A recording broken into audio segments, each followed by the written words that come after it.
Right, this is a review of a Stranger Things episode called Shock Jock, and despite the name Shock Jock, I should add that I don't look a bit like Howard Stern. So,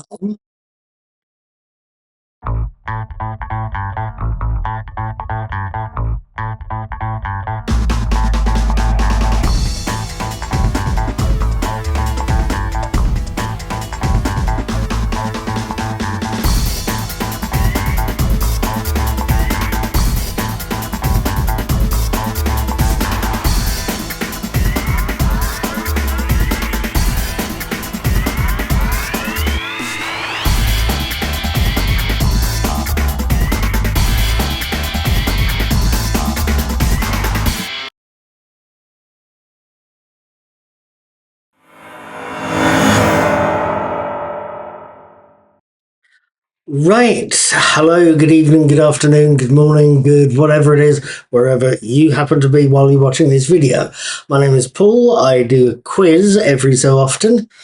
Trust me, it is every so often. I talk about movies when I get a chance to see them, and I talk about TV shows I'm watching.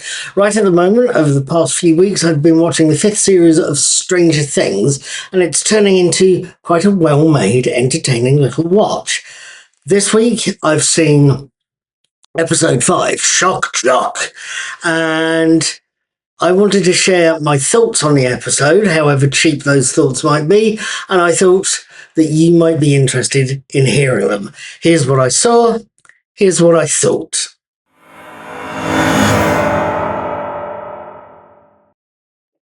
Chapter 5, Shock Jock, opens in the wake of Sorcerer, showing us Vecna's threats to Will and his menacing "why I chose them" speech.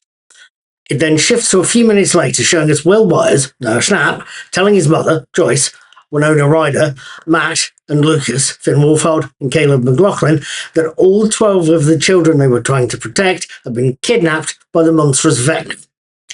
Back in Vecna's lair, we see the creature himself, Jamie Campbell Bower, attaching the children, including Holly and Derek, Nell Fisher and Jake Connolly, to a monstrous thing that seems to be sucking the life out of all of them, until the scene shifts again to the mentally constructed world Vecna uses to trap the children's minds and to keep them in the real world unconscious. It's where he tricks the children into thinking they're safe in his home, that he needs their help, and that going into the monster-infested woods is really a bad idea. After the credits, the scene shifts again as Will, Joyce, and Mike flee from the oncoming military into the tunnels under Hawkins, only to find a seriously injured Lucas. It's only once the team have treated him and gotten to safety that Lucas, Mike, and Erica come up with an idea. All the team knows that Vecna can pull Will into his hive mind against Will's will. But both Lucas and Erica point out that that should work in reverse. Will should be able to connect to the hive mind and see what Vecna's planning, maybe do some damage. The only problem is that he's got to connect to a live Demogorgon. To get one of them, they have to revive a dead one, and the only way to do that is with a lot of electricity.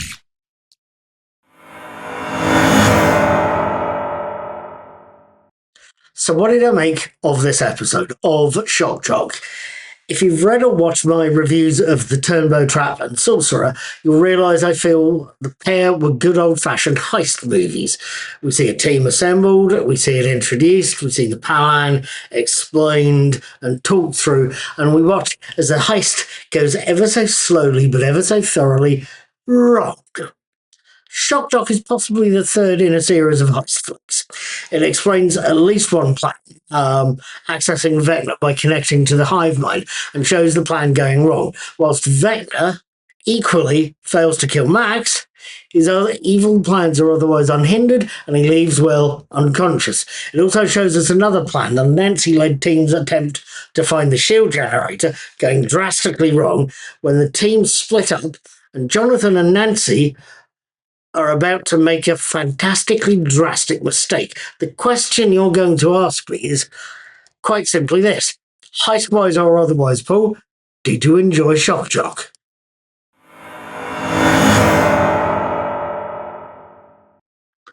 There's possibly things I should tell you first before I tell you whether I enjoyed the episode. There's things I noticed about Shock Jock. For one thing, the term Shock Jock was one I recognised. As used in this episode's title, it's an old term for the likes of English DJ James Whale or the American presenter Howard Stern, who pushed the boundaries as far as possible in an effort to get ratings. They try and shock you. Now, I knew what it meant, even though I'd never really listened to a Shock Jock show, but I can remember the fuss caused by James Whale's shows back in the day. As I recall, he was pushing the boundaries on several subjects. So I recognise the term, but it's not why I suspect it's used. The one radio presenter in this series, in Series 5, is Robin, Maya Hawke, and it's she who's the shock jock of the title. She's the main presenter of the Squawk, WSQA 94.5 FM, Hawking's radio station, and it's she who activates the generator that shocks the Demogorgon back to life. She is the reason for the show's title, not Howard Stern. What else can we say? I don't know what we can say. But I'm pretty certain I can say something along these lines. That as an ensemble piece, Shock Jock is well done, with set pieces for everybody. Galen Matarazzo and Joe Keery do well as Dustin and Steve, for example. But one of the standouts for me had to be Natalia Dyer as Nancy Wheeler. We see the character grown from a besotted teenage schoolgirl in that first series, and we see her grow into a confident, assertive young woman who is more than capable of leading a group in a guerrilla assault on a primeval thing, and of calmly pointing a gun at it by the end of the episode. Almost on a par is Noah Schnapp as well. We've seen his character grow in almost the same way, from a frightened child to a confident young man capable of wielding great power. The major difference is exactly that. Will is becoming a team wizard, a powerful team wizard, the sorcerer of episodes, whatever it was his title, rather than the leader we see Nancy becoming. He's turning into Mr. Spock, she's turning into Ellen Ripley, if you will. Their performances doing this episode, though, are very, very good. About my only disappointment with the episode is that in the midst of all the explosions, Charlie Heaton, as Jonathan Byers, seems to have taken something of a back seat in this series. He's a second fiddle to Nancy rather than an equal, as say Will and Joyce are, or Steve and Dustin are. It's possibly a shame because I feel the character deserves a lot more. About the only piece of trivia I can offer you, and it is a piece of trivia, is that Charlie Heaton is English. I never knew. His American accent had me so totally convinced he was from the USA, which to me says either a lot about his craftsmanship or my earlobes. One of the two.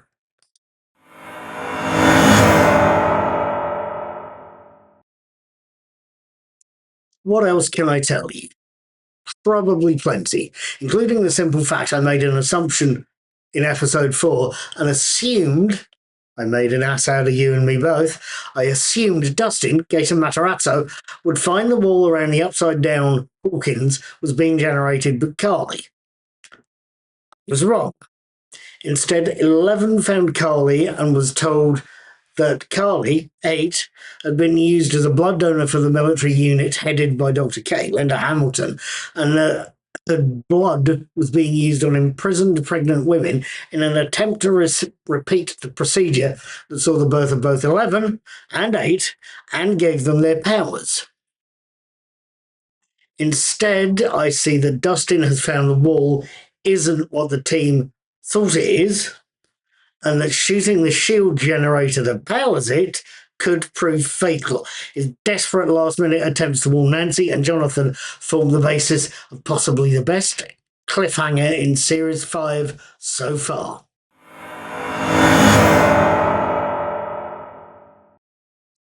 Just as a thought, literally one that's just occurred to me while I was writing the script for this video.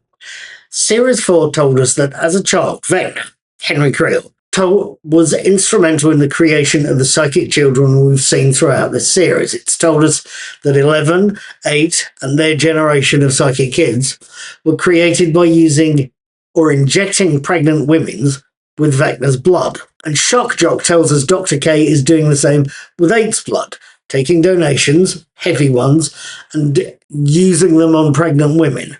And I'm assuming I should stress, that Kay's team are after 11 for the same reason. They want to use her as a blood donor. But the thought literally occurred to me that we've seen Will using his emerging powers. And it makes me ask this. Has Dr. K seen Will's powers? If she has, will Will become a target? Will Kay add Will to her list of potential blood donors? I don't know. I really don't know. But if you do, please don't tell me, because I really don't like spoilers.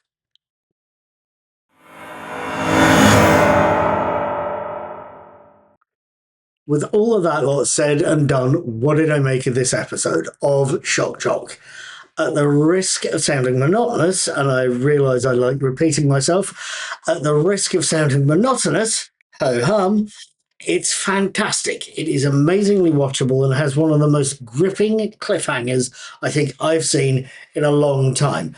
On top of that, it's got some very, very, very good performances. Ferguson, Erica, is wonderfully witty, wonderfully sarcastic, very assertive, and she does a great job as Lucas's sister Erica. Maya Hawke is another one. As Robin, she is the goofy gob that we all love to just, watch being a goofball.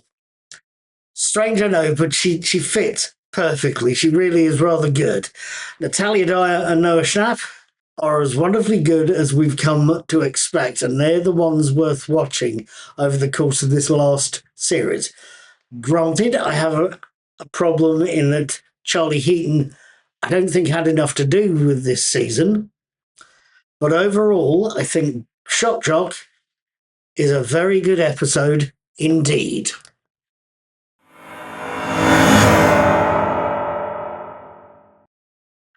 Right, this is where I'm going to leave things, but I will thank you either for watching the video all the way through, it's much appreciated, or for reading the post, the written version, over on Knickknacks Old Peculiar, if that's also what you've done. It is monotony, remember? Very appreciated. Before I go, there's a few things I should be left to say. I am going to be watching the 6th episode of Stranger Things 5, Escape from Camazotz, on Friday the 13th of March, which seems an appropriate date now I look at it. I will have my written and video reviews up by next Monday at the very latest, so feel free in between now and then to leave me a comment under this video, or have a look at the rest of my content, or subscribe to my YouTube channel and follow my blog, Knickknacks Old Peculiar. Whatever you do, whatever you say, whoever you are, I will see you next time. Thank you for watching. Please feel free to tip it up in the corner there if you're so inclined.